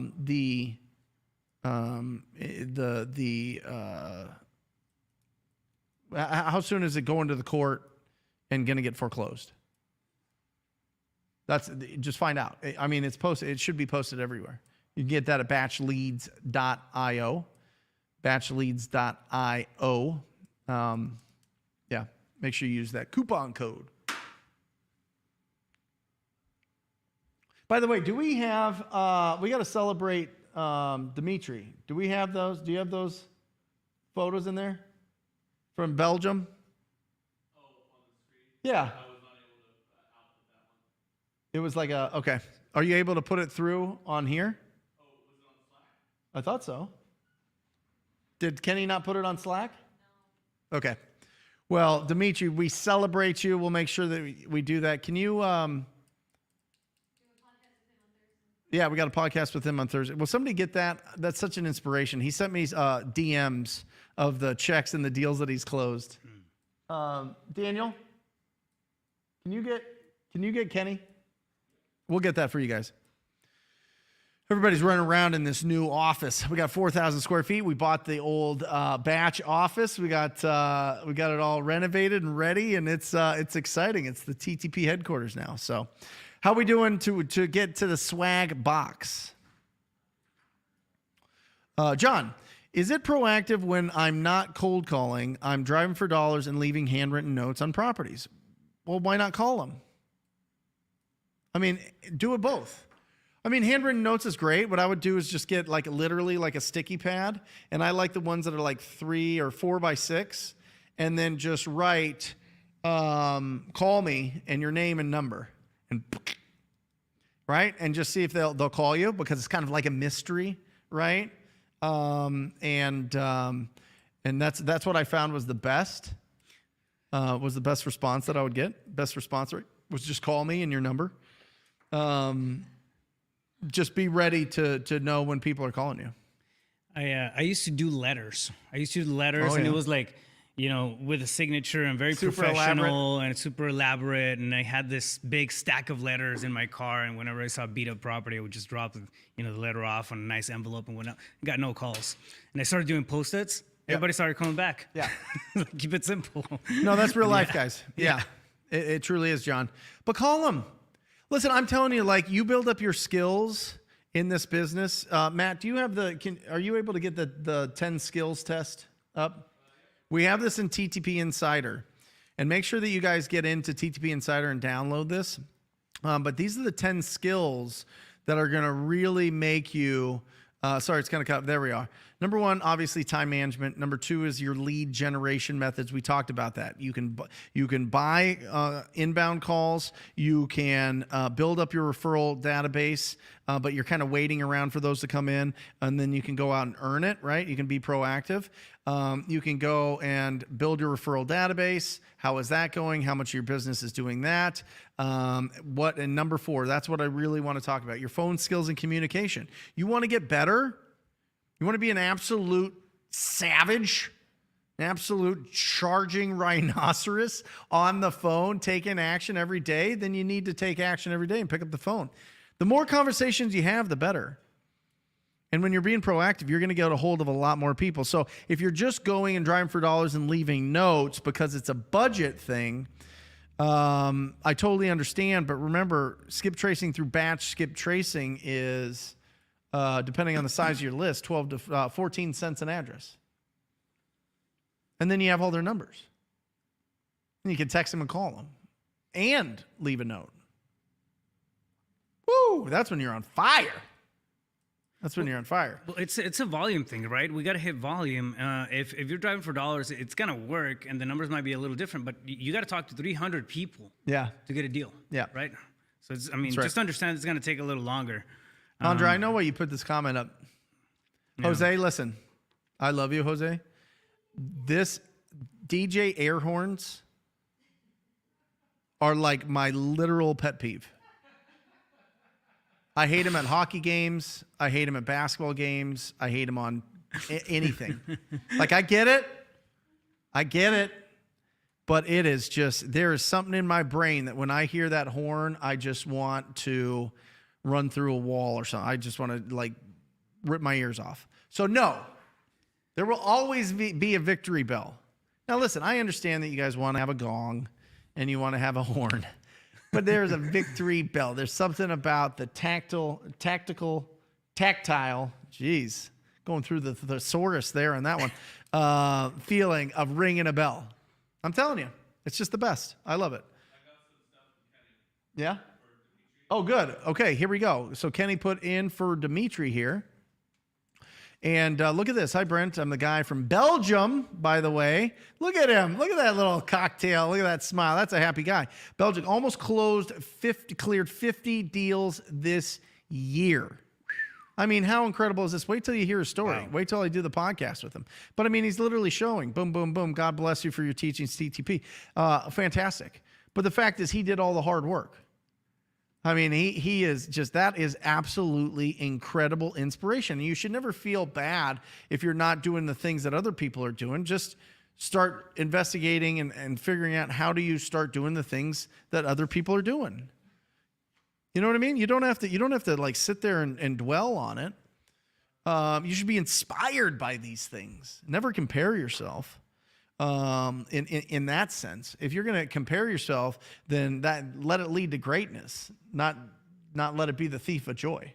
100%. Where is he out of? Where's he working? Belgium. He's working from Belgium. Oh, he does deals in Florida. He does deals in Florida.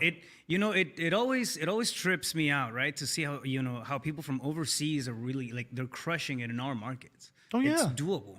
Like, even more so when you're in here, right? So, oh yeah. Yeah. Yeah, I have incredible people that I have the fortune to work with in Tel Aviv, in Germany, in South Africa, obviously Nigeria. It's absolutely incredible. But the interesting thing is that they found it and then they start taking action. Yeah. You know what I mean? It would be very difficult for them to do traditional marketing because of the time change. So they'd have to be awake like all night. Yeah. So, incredible. And by the way, David and Dimitri do their own calls. Isn't that crazy? Being in it. I mean, they just put in the 2-3 hours and boom. I mean, they do other things, but yeah, hit that like button, guys. We have almost 200 people on here live. I am so incredibly fortunate to be able to be in front of you guys and speak to you. And if you feel like this is getting you closer to your goal, the information that we have, the energy that we have, the instruction that we have, it's getting you closer to your goals. Hit that subscribe button, hit that like button, and let's give away a swag box to somebody. Jessica Capistrand. I always thought Capistrand was a cool word. Cool word, cool name. Sounds exotic. I love the bell. The only thing is it sounds like the notifications from Grubhub. I always like to see if I have an order. Oh, man. Well, good. Makes you hungry, right? Hungry for deals, Makes Brent. you hungry for deals. Not just hungry for a delicious sandwich or whatever you order from Grubhub, but delicious for real deals. I love it. Good. Thanks, Jessica. Hey, Dinero asked a question earlier, and I just kind of left it lingering. I wanted to go back to it real quick. But he was asking about what can you do when somebody's asking you where are they going to move to, right? Yes. One thing that works very well for us is post-possession. I mean, we do post-possession, 15-day post-possession, and I don't know, I'm just putting it out there, but sometimes, it's a matter of having the money, right, to go find a property to rent. You can help them out or just guide them through the process of finding something and then helping them be ready at the close of escrow when they get paid. Leave some money on escrow in title, and then 15 days later they get paid for, or they get released and they're able to move. They have cash in their pocket and then they find another property. But we do that all the time. I mean, yep. How do you feel about that kind of stuff? Yeah, I mean, listen, you just have to. They have to have a plan. Yeah. There has to be something. They have to have made the decision. Right. It's hilarious. I just got a text from Jeremy, my disposition manager. Apparently, the way I was standing in front of the Ugly House's big check sign made it look like Ugly House's big something else. I saw the exact same thing. Listen, it's a new studio, guys. I mean, yeah. Whoever's thinking about, whoever's got those dirty minds out there, you knock it off, okay? You know the name of the show, Ugly House's Big Checks, not Ugly House's Big Other Things. You know what I'm saying? But that is hilarious. That is really hilarious. I took a picture of it. You did? Oh, did. jeez. It's right there. Oh, my gosh. That's hilarious. That is absolutely hilarious. Listen, I am so excited. Listen, Matt, can you pull up that old school? I haven't been this excited since 1996.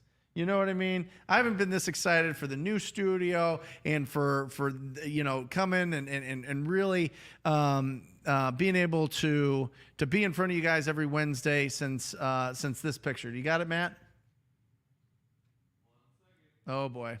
Well, we didn't have the timing right. Never mind. We'll get it some other time, I guess. Yeah. Or you could pop it up during some random part. So.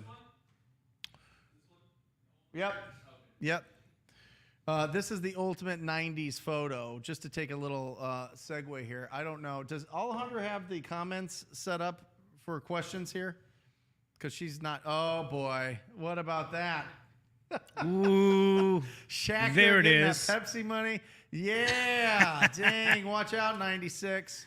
That's how I feel. That's how I feel every time doing the show. I love you guys. Sun's out, guns out. Neshgod, how can I find land cash buyers? That is awesome. Number one, this is kind of like the hack for this is make sure that it's in town. All right, you can do rural land. And there's certain techniques with that, and I'll bring Brent Bowers on with Wholesaling Inc.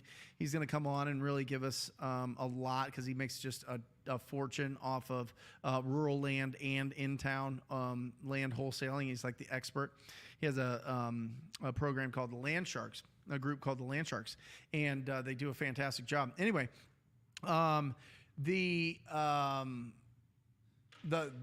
you find the deals in town, sell it to the neighbors.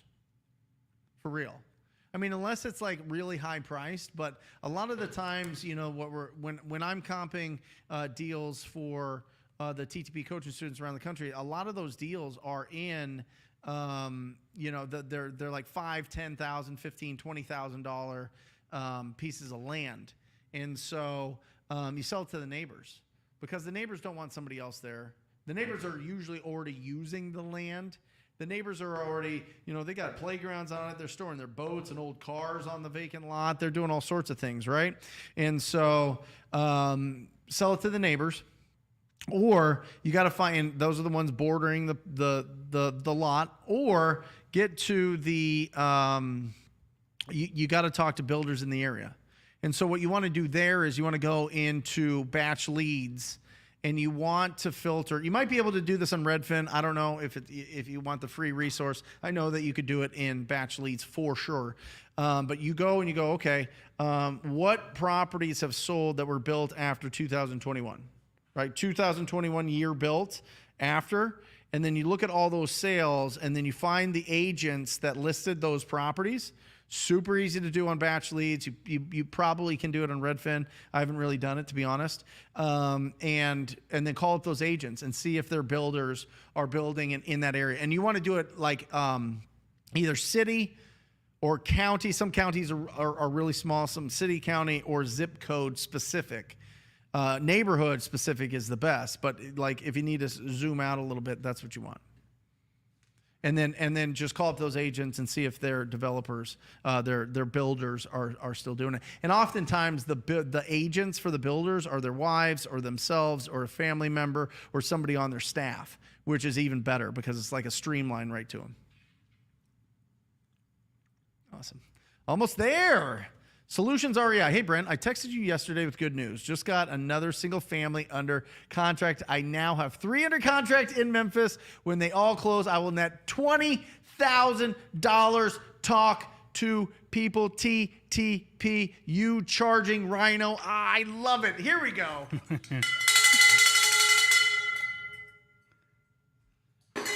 That's 5 successful closings in the last 90 minutes and 32 seconds. Congratulations. That is absolutely incredible. The set makes me feel as though I need to call in and make a donation. That's right. We're here. You know what you can donate? Wu-Tang 23361.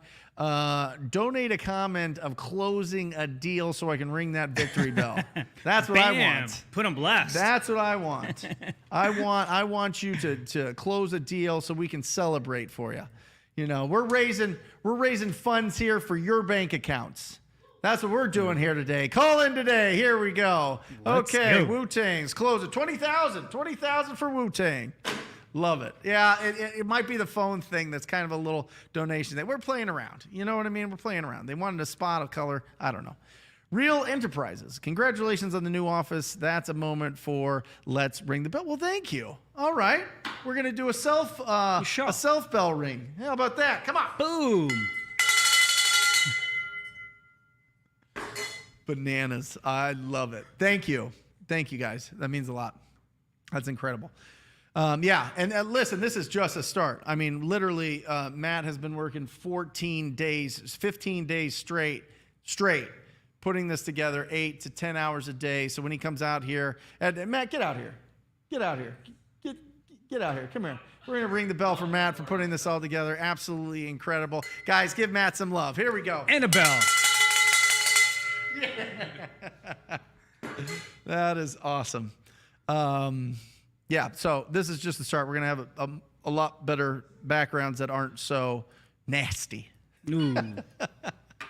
Nathan, what is a good contact rate on the dialer? My call-motivated sellers manager is saying 5% is a good rate for calling 4 hours a day. I don't feel like it is. No, you want 7% minimum, 7 to 10%. So just make sure that they're, it depends on the dialer, Nathan. It really does. Some of the dialers are kind of tricky. And some people don't count. I count a contact even if they say, I'm on the do not call list, never call me again. That's still a conversation that you had. I still count that as a contact rate because it's probably the accurate number. So sometimes that throws it off. And even if you scrub for the do not call, which I suggest that you do, sometimes they pop in there or they say that they're on there and you say, oh, I'm so sorry. I'll remove you immediately. So yeah, you want to have 7%, and then just make sure that you're giving them enough resources so that your caller ID is getting a hold of enough people.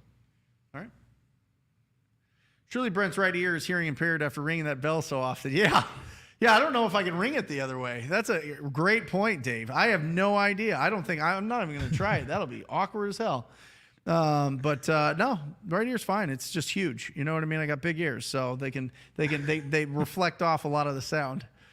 Christopher just closed on sacrifice. a fire-damaged home, locked up another property, another assignment, should close end of the month. Ugly houses, big checks, TTP. Rhino.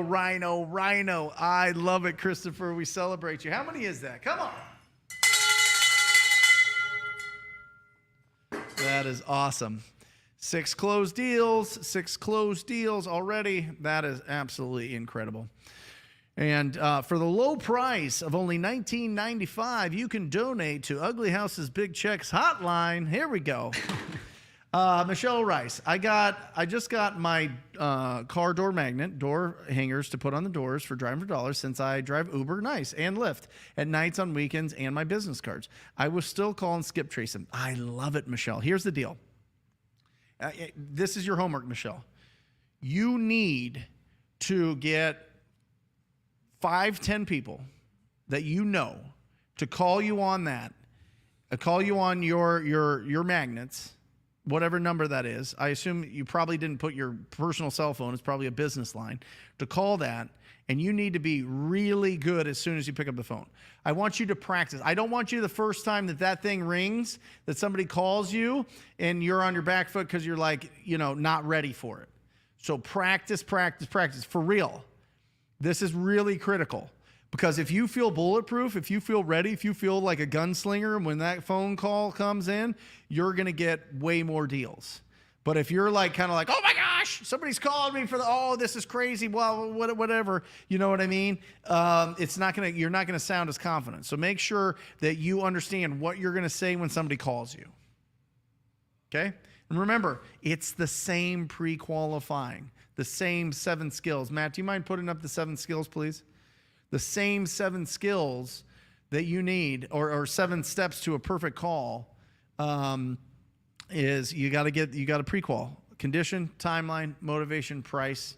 You got to actively listen. You got to confirm and approve, and you've got to answer their question and then ask a question. All right. So make sure that even when those calls are coming in, you're still focusing on those, and practice. Because if you're kind of like a little bit wiggly with your confidence, or what to say, or how to respond, or, oh, hey, yeah, what property were you calling about? Sure. If you just do that type of thing, people are going to feel it. So be confident on it. Practice incoming calls for sure. I love it. Take that action. Alex, hey, Brent, I've been calling consistently for a few weeks now. I've gotten some half-decent leads, but I'm having trouble staying on the dialer for extensive amounts of time due to motivation. Any tips? Absolutely, Alex. Listen, totally natural. First of all, I'm going to ring this for you being consistently on the phone for a few weeks. Here we go. Second of all, you're taking the action. 1, it's a new skill. 2, you need to build endurance. 3, you need to find somebody in this group, in whatever real estate investing group, that is also being proactive, that you can do a challenge with, that you can compete with, a friendly competition, right? Like if Raph and I were just starting out, and you lived in, what is it? Is it El Mirage? Where do you live? Litchfield. No. Litchfield Park. I live in Central Phoenix, which is 30 miles away. I would be FaceTiming him every day. How many calls did you make? What'd you do? Any leads? How many contacts did you have? How long did you stay on? What'd you do? Right? That really keeps you in it, because right now you're on an island. Right now you're on an island that's like, oh, okay, well, I'm doing all this stuff. I'm at my house. I'm making these calls, or wherever you're at making these calls. And you got to go through the dreaded 90 days of consistency. 90 straight days of going, and building it up and building your pipeline of opportunities before they start popping. That's the biggest challenge, guys. Biggest challenge I've found, Raph, is they're not just like, oh, I'm not going to do calls, I'm not going to be proactive, I'm not going to take any action. The biggest challenge is doing it consistently for 90 days, staying with it, keeping your attention on it. If you focus on one thing, and that is being consistent at talking to the owners of ugly houses on the phone for 90 days, I don't know anybody that hasn't gotten a deal. I seriously don't. Not anybody that's really done it has shown me the evidence that they have called for at least and talked to at least 200 people in that 30 days. 90 days that hasn't gotten a deal. It's important to, and if you feel like, I don't know, calling 8 hours or 6 hours a day is too much time block, right? Figure out what your optimal point is, and you're gonna have to build up that muscle, just like when you go to the gym. Start with 2 hours. If it's 2 hours of really good, productive, and focused, intentional conversations, then boom, 2 hours, and then maybe add 2.5 hours, 3 hours. But you're gonna have to build that out as you go. One thing to keep in mind too is that whenever you get hit with an actual deal and you start working the buyer's side and the other elements of the wholesale process, the tendencies to drop, kind of start lagging on that lead generation process. You can't. You got to keep that consistency, even if it's for a couple of hours. But you said it a while back, right? Time blocking is one of the key things. Well, time management is number one on the skills. Yeah. It's number one, and we can dig deep into time management. Oh yeah. It's not time management. It's priority management. It's not priority management. It's energy management. Yeah. It's not energy management. It's attention management. Right? You could go as many layers deep as you want to on it. The fact is, if you are focused on one thing, focused on talking to owners of properties that are in rough shape, you win. Put your attention on that and keep it consistent. I get it. There's stories. My first call, I got a $20,000 deal. Yeah, but then you realize, after you hear those stories that they haven't done a deal for another 6 months, 8 months. Literally the best on-phone, still does it right now, phone prospecting, real estate wholesaler, investor flipper that I know is Luke Rottvold with the Viking Boys. I lend them money on their deals. They do incredible work. Now they've been into flips and developments and wholesale, multi-million-dollar business, multi-millionaires themselves, and he still makes the calls, still keeps those skills sharp, still goes after it. He just does it and does it and does it, and it's just part of him. But it took him 5 months to get his first deal. That's the point. 5 months. Most people go 6 months. I think you can shorten it down to 90 days. You can shorten it down shorter. You never know. It just depends on how many swings at the plate you have. But the more people you talk to, the more successful you're going to be. The more people you talk to, the more lucky you will be, as people will call it. The luckier you get going, yeah. Right? Jessica! All right, here we go. Jessica, we got to 150 likes. Thank you so much, guys. Again, if you feel like what we're putting out is getting you closer to your goals, hit that subscribe button if you haven't already. Hit that like button. If not, don't. I totally get it. But we'll do everything in our ability, anything possible to give you all of the resources and instruction that you need to be as successful as fast as possible in this business. It's got to be that last name, Capistran. Yeah, I'm telling I know. you. Oh, yeah. Great word. I love it. Nick, hey, Brent, your thoughts on hiring a cold caller or two? Here's the thing. Some people have really tight schedules. Okay? Some people do.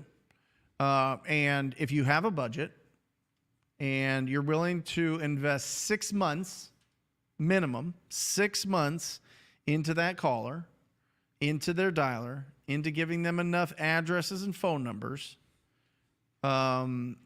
I don't like it, but I think it's okay if you're also making calls yourself.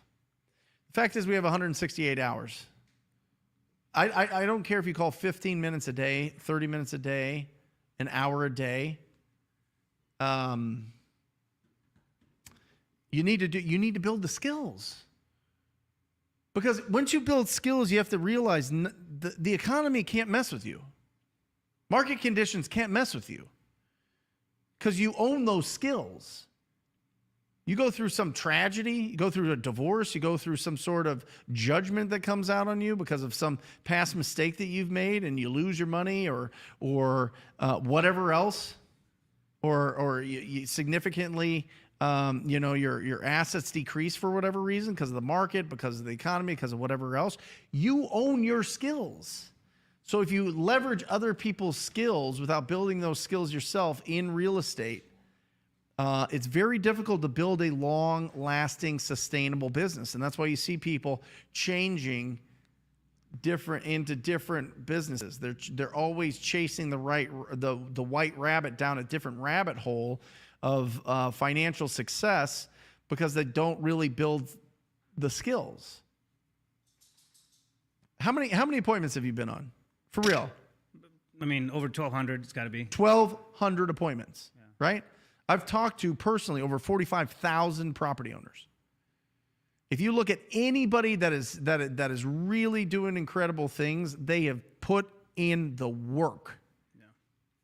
If you try to leverage it too fast, you don't build the skills. If you don't build the skills, then you're at the mercy of the talent leaving at any time or the market conditions changing at any time.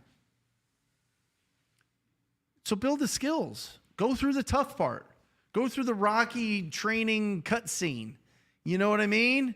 Like go through that training sequence where you're just building and building and building. And the beautiful thing is when you actually earn it, when you knew that you were bad at something, and then you worked on it and you worked on it and you worked on it, and then all of a sudden you start getting a little bit better. A little bit better. And then all of a sudden, that 1% better that you're getting every single day, you're different in 90 days. You know what I mean? You're different in a year. You're different in 2 years. And when you know that you're different, you have confidence. If you have kindness and confidence, forget about it. You forget about it. You're set. So it's a matter of when, not a matter of if at that point. Yeah. Yeah, for sure. So. Well, and profitability and building the skills, building the confidence, being able to feel good, in uncomfortable situations. It's huge. It affects you in every part of your life. Angel, what's all I need to include in my contract with the realtor so I can wholesale? And I'm pretty sure I know. I just want to make sure before they send the offer. Yeah, Angel, don't overthink it. First of all, when it comes to contracts, hashtag, I'm not an attorney. So you've got that. 2 is...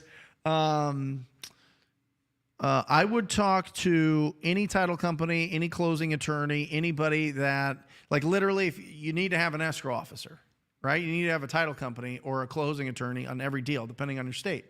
So call them up and say, hey, listen, I'm about to get this contract accepted. I want to bring it to your company or your firm. And I just want to make sure, and my intentions are to wholesale this. I have these things in my contract. Is that what I need? Also, listen, Angel, here's the beautiful thing. If you go and screw this all up, but the seller trusts you and wants to work with you, you just put an addendum in that they sign later and put it to title, or have the title put it together and have them sign it. You know what I mean? Like you could literally go with this manila folder and put together a contract to purchase and turn it into the title company and say, hey, listen, I don't know what I'm doing, but this seller wants to sell me this property at this price, and I want to wholesale it. So what needs to happen? So don't worry about it. I mean, worry about it. I don't want to say don't worry about it, but I mean, have the people handling the transaction let you know what needs to be in there. D-Hog. My problem is my numbers are coming back spam risk. When I reach out to CallRail, I was told to start a website. Do you have recommendations on it? Oh, that's great. Okay. Man, you could get, can't you get websites for like $10, $5, something? Yeah. Yeah. I don't know. I don't know where. Jesse would know. GoDaddy.com is one of the, you can. Right. Well, they're like the domain name. Can you have your own? Yeah, you can actually get a website from them. Yeah. GoDaddy.com. AND1.com will give you the domain, and then you can actually build the website in there too. And it's pretty good as far as placements and stuff like that. So, yeah, I've used that for years. 2-parter. What do you do for property that has no comp within miles from its location? Number one, Paul, is there buyers out in the middle of nowhere? Has to be a smoking deal. No brainer. They're giving you the property. Because if there's no comps, it means there's no buyers. That's all comps mean. Comps mean that there's a lot of buyer activity in the area.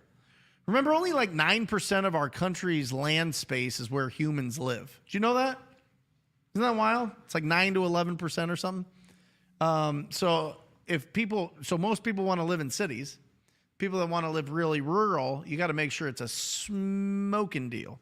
I remember I went, there's this guy, and I forget his name. He was like this health guru guy. He owns a bunch of buildings. Sam Morento. And he owns a bunch of buildings, right? I got a deal from that guy. Yeah. Did you get a deal from him? Yeah. So Sam owned a bunch of properties, and he owned one way in the middle of the desert. Beautiful property. I think he built it for like $1.2 million of actual construction costs. He loved it. It's this big, elaborate house. And like $2 million for it or something ridiculous. He is a character. He is hilarious. Yeah. He is an absolute character. Anyway, he had a TV show. He had this whole thing. Anyway.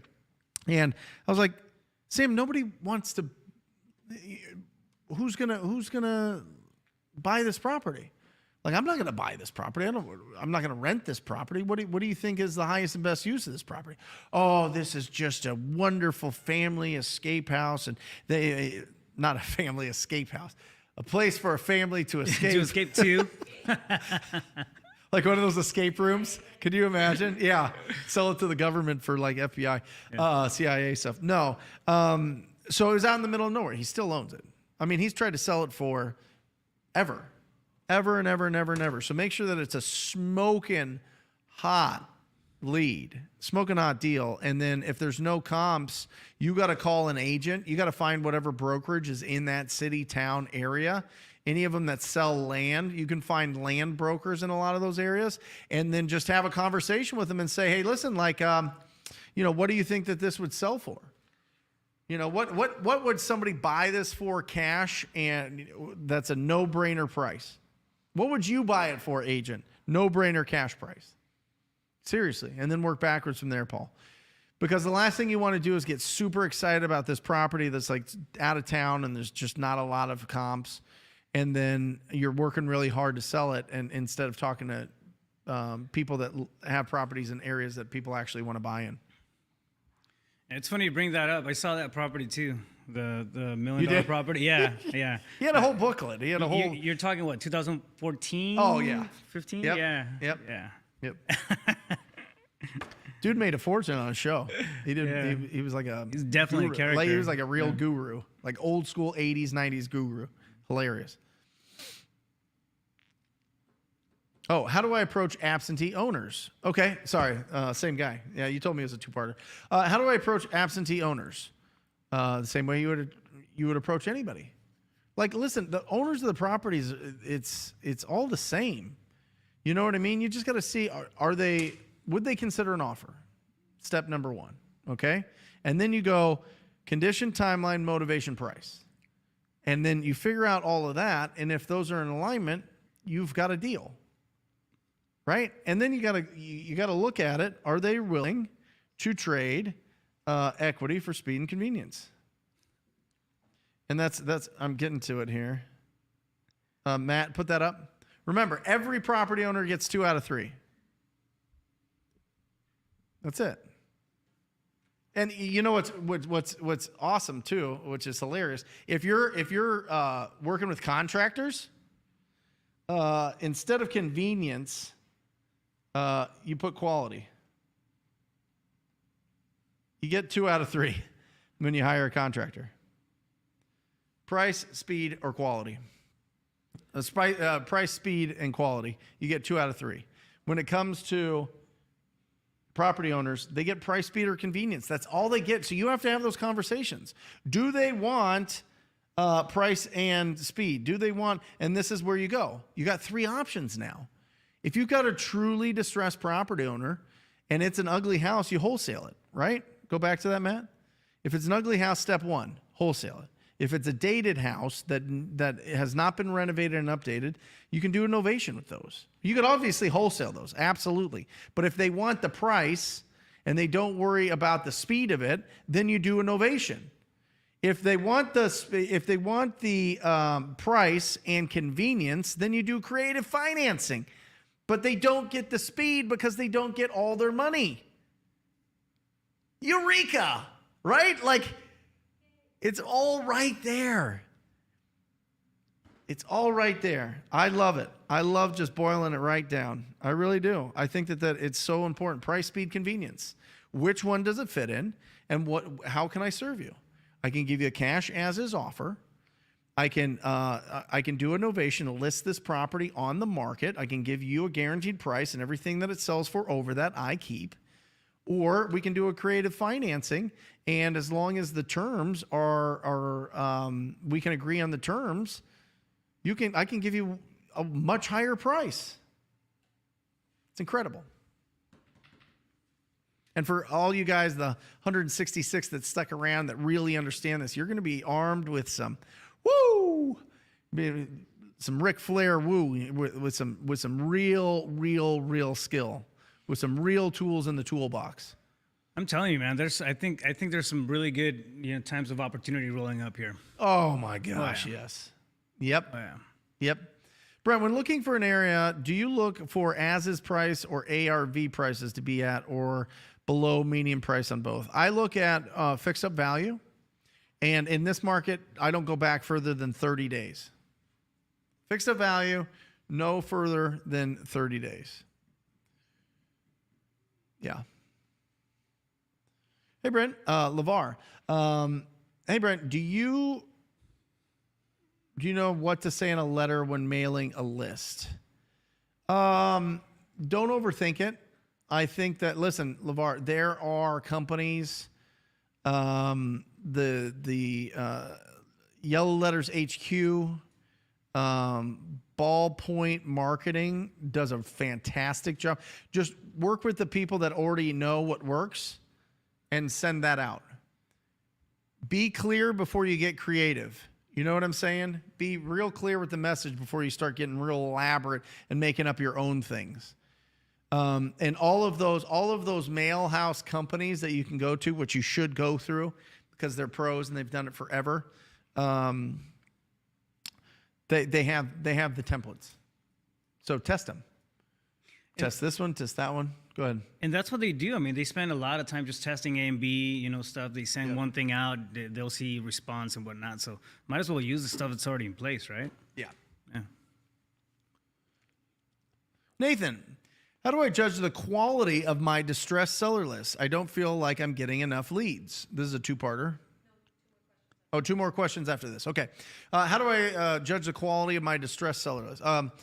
Yeah, I mean, it's definitely on the leads, but it just depends on how far you are in the process, because you'll find, oh, well, this list only got me like 6 leads, but I closed 5 of them. So the number one thing is, which lists get you paid? Every single deal you do, and Raphael does an unbelievable job at this, track where it came from. The reason I say Raph is he built our CRM. It's bananas. I mean, it's the best of the best. It's the Rolls Royce of CRMs. Definitely, for teams, for real established businesses. But it's the closings. Now, if you're feeling like you're not getting enough leads, switch it up all the time. Nathan, I would switch up every 15 minutes. Call my Driving for Dollars. I call my tired landlords. I'd call multifamily. I'd call land. And then I'd just switch it up just to kind of be fresh, just kind of do things. Sometimes it was every half hour. Sometimes it was every hour. When I found a list that just felt like it was just going better, I would just stay on it. But you're going to see, once these sellers understand what's going on, and they can't get the prices that they could at the beginning of the year, and they won't for a very long time, and they understand that because they get all these offers that end up getting canceled, we are going to have an absolute feeding frenzy. It's going to be absolute, just like a brush fire. It's going to be crazy how many sellers are going to be popping out of nowhere with these properties. because before they could sell for whatever, or they could hold on to it. Brent, what supplements do you take to have great hair like yours? Yeah. Man, I wish. Keeps? No, that'd be hilarious. I see Keeps everywhere. I don't know what it is. I assume it's like a Rogaine or something. But Daniel, you're hilarious. Daniel has a unbelievable podcast. If you haven't watched it, a couple weeks ago, it's on there. I think it's got like 4,000 views. He absolutely crushed it out of Boise, and just doing really great things. Has an incredible story building up his business so that he can have a very cool, swanky coffee shop where entrepreneurs can hang out, share ideas, and just kind of in a boutique setting. It's going to be great, and give back to the community. So, Amore. I live in Illinois, where you have to have a real estate license to wholesale more than one deal a year, and I can't get licensed due to felony. Do you think virtual wholesaling is possible? You can do virtual driving for dollars. You could do virtual driving for dollars. You could do it. Deal Machine right now has it where you can just go on to dealmachine.com. They've got it hooked into Google Maps. You click on the addresses that are rough, and it builds your whole list. Absolutely. Yeah. My VA that I've had, Lisa, I just talked to her, Alejandro, which is wild. I talked to her for the first time on Skype in a while, and she does virtual driving for dollars for a lot of people around the country. So you can even have a VA do it. You could have a 14-year-old do it.